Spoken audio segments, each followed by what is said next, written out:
ஏண்டாடே சொம்புருட்டி ஆசாரி, ஆத்து பக்கம் ஒரு பொம்பளை போக கூடாது. அதுல மட்டும் நல்லா விவரமா இருப்பேன். 3 சக்கரத்துல ஒரு சக்கரம் சரியில்லைன்னா அதை போட்டு இந்த நரவுறிய. ஆத்தா இது வரைக்கும் 7 வண்டி செஞ்சாச்சு. 7 வண்டியில ஒரு வண்டி கூட ஒரு குழந்தைய காணோம். 3 சக்கரத்துல ஒரு சக்கரம் ஓட்டைன்னு ரொம்ப தான் அங்கலாச்சுக்கிறீங்க. பேசுவியடா, நீ எல்லாம் பேசுவ. உனிய சொல்லி குத்தம் இல்ல. நான் பெத்ததும் அப்படி, எனக்கு வந்து வாச்சதும் அப்படி. கேட்டியா புள்ள? ஆத்தா ஜாடமாடியா சொல்றது உன்னையத்தான்.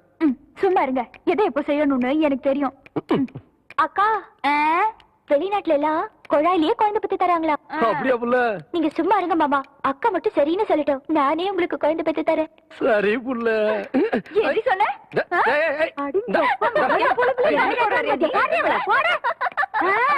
ரொம்ப நாளாவே அவளுக்கு அவன் மேல ஒரு கண்ணடி.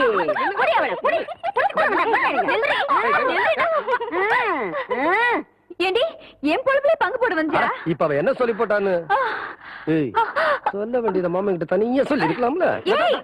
நம்ம விஷயத்தெல்லாம் அப்புறம் வச்சுக்கலாம்.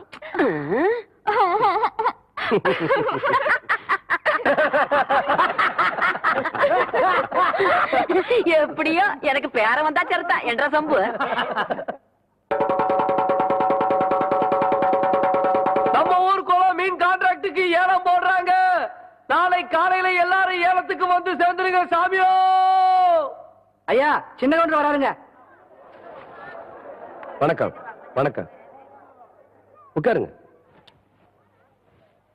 யோ, உனக்கு அறிவு இருக்கா? நெத்தியில பட்டையா நாமத்தை போட்டு முன்னாடி உட்கார்றிய. உன்னை பார்த்துட்டு யாராவது ஏலம் கூறுவாங்களா? நீ எல்லாம் பின்னால உட்கார வேண்டிய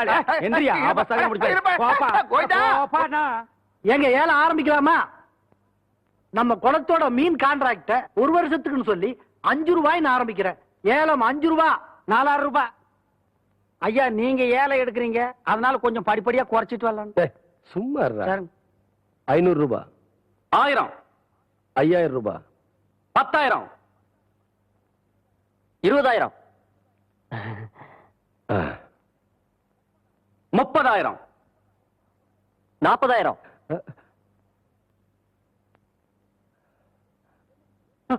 என்ன இதுக்கு மேல நீ கூற போறியா? ஐயோ அப்படி போடு. வாழ்க்கையில பல்லு விளக்குறதே கிடையாதா? நல்ல வேலை குளத்தோரமா போய் தும்மி இருந்த, பூரா மீன் செத்து இருக்கும். 50,000.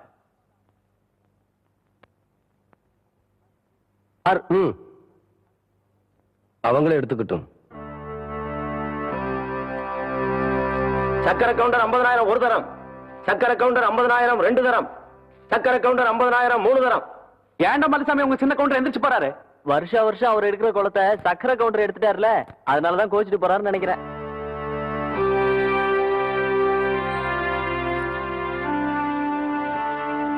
என்ற ஏலத்துல போட்ட கணக்கு 7ஆகுடமா முடிஞ்சு போச்சேன்னு பாக்குறீங்களா? அவன் ஏலத்துல விளையாடினது என் காசோட மட்டும் தான். நான் விளையாட போறது அவன் கௌரவத்தோட.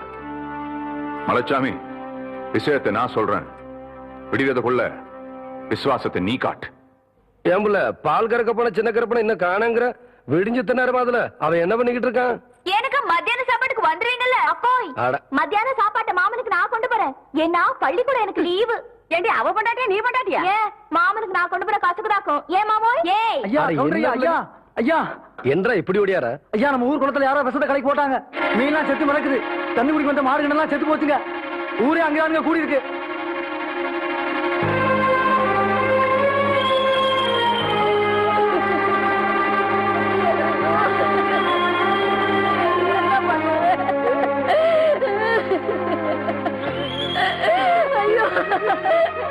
ஐயோ ஐயோ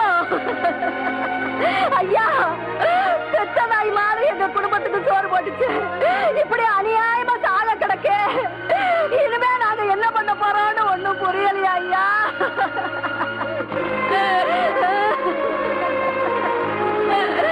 இப்படி நம்ம ஊர்ல நடந்ததே இல்லைங்க. ஐயோ, இது நம்பித்தானே நாங்க இருந்தோம். ஊரு குடிக்கிற தண்ணியில விஷத்தை கலந்துட்டாங்க. இனிமே நாங்க குடிக்கிற தண்ணிக்கு எங்கயா போவோம்? 1 வருஷம் குளத்தியால கைவிட்டு போயிடுச்சுன்னு இப்படி பண்ணிட்டாரே, நியாயமானு கேளுங்கய்யா.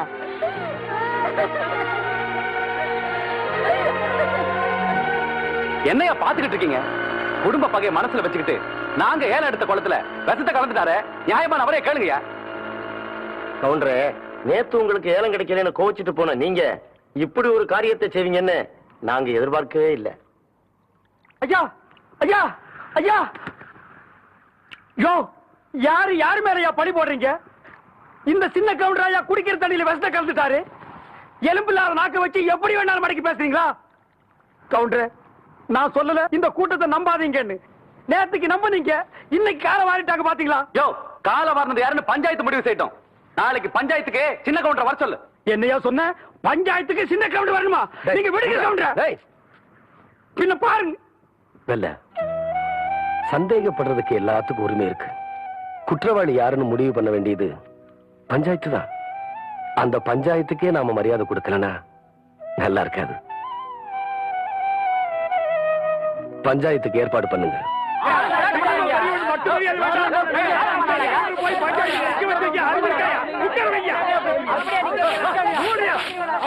நிறுத்துங்கய்யா, நிறுத்துங்க. என்ன ஆளுக்கான கசம் தானே பேசிக்கிட்டு இருக்கீங்க? என்னடா பஞ்சாயத்து தலைவரா உட்கார வேண்டியது நிக்கிறாருன்னு பாக்குறீங்களா? இவர் அந்தஸ்துக்கு சக்கரை கவுண்டர் ஒண்ணும் குறைஞ்சவர் இல்லையா? அவர் வர்ற வரைக்கும் இவர் நின்னுதான் ஆகணும். ஊர் ஊரா சொல்லுது கவுண்டர் தான் வசத்தங்க இருந்தாரு. நீ என்ன உட்காந்து வாங்குற? நிறுத்தியா? எங்களுக்கு தெரியாதா? ஐயா, இதெல்லாம் சின்ன கவுண்டர் தோட்டத்தை மறந்துட்டா பாத்தாங்க. குளத்துல இருந்து தாங்க எடுத்தோம். பிரசிடண்ட் ஐயா சார்ஜிங் இருக்கு. இது எங்களால நம்ப முடியாதுங்க.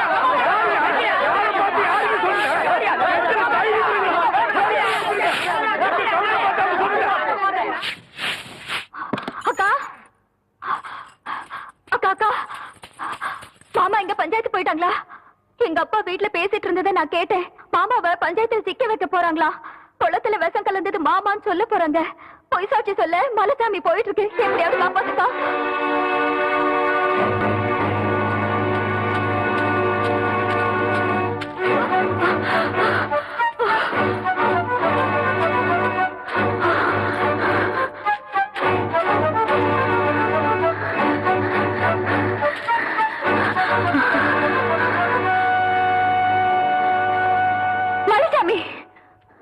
வளர்த்த கடை மாறல வர மாதிரி உன்னை ஆளாக்கி பார்த்த குடும்பத்தையே பாழாக்க நினைக்கிறியே, இது உனக்கே நல்லா இருக்கா?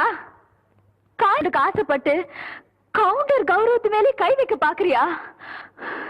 உண்ட வீட்டுக்கு ரெண்டகம் பண்ணிடாத. கேவலம் ஆடு மாடு மேய்ச்சிட்டு இருந்த நீ திடீர்னு ஒரு நாள் கவுண்டச்சி ஆயிட்டான்னு எனக்கே புத்தி சொல்ல வந்துட்டியா? படிச்சவனுக்கு என்ன மரியாதை கொடுக்கணும்ன்றது உன் புருஷனுக்கு தெரியல. அது என்னன்னு புரிய வைக்கிறதுக்கு தான் இப்ப நான் போய்கிட்டு இருக்கேன். பழசாமி, நீ தங்கத்துக்கும் தகரத்துக்கும் வித்தியாசம் தெரியாம போயிட்டு இருக்க. அவர் மகனும் சுடாத மவராச மாதிரி ஒரு ஈ எறும்பு கூட தீங்கி நினைச்சது இல்ல.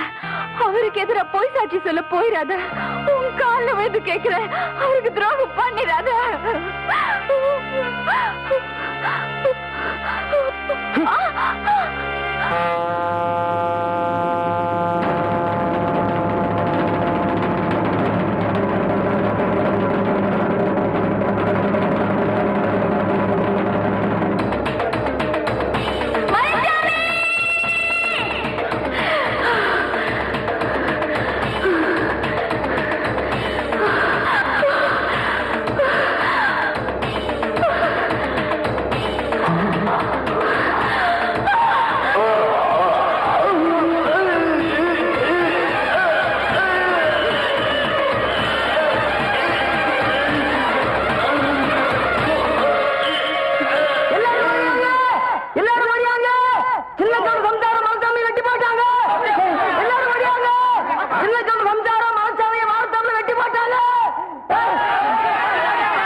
அம்மா,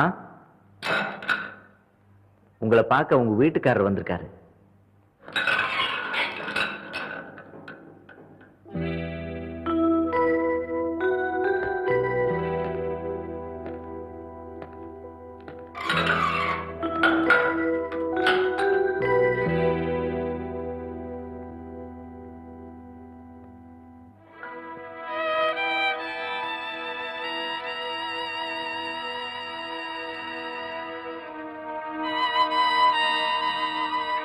இவ்வளவு பெரிய காரியத்தை நீ என்ன புள்ள நடந்துச்சு? பஞ்சாயத்துல உங்களுக்கு எதிரா பொய் சாட்சி சொல்றதுக்காக மலைச்சாமி போயிட்டு இருந்தா. எனக்கு எதிரா மலைச்சாமி பொய் சாட்சியா? ஆமாங்க, இதெல்லாம் உங்க மச்சான் சக்கரை கொண்டு செஞ்ச சூழ்ச்சிதாங்க. உங்களை பார்த்து கையெழுத்து கும்பிடுற ஊர் சனுங்க முன்னாடி நீங்க தலை குனிஞ்சு நிக்கணும்னு திட்டம் போட்டதே அவன் தாங்க. அவங்க பேசிக்கிட்டு இருந்ததெல்லாம் கேட்டுட்டு வடிவதாங்க ஓடி வந்து என்கிட்ட சொன்னா.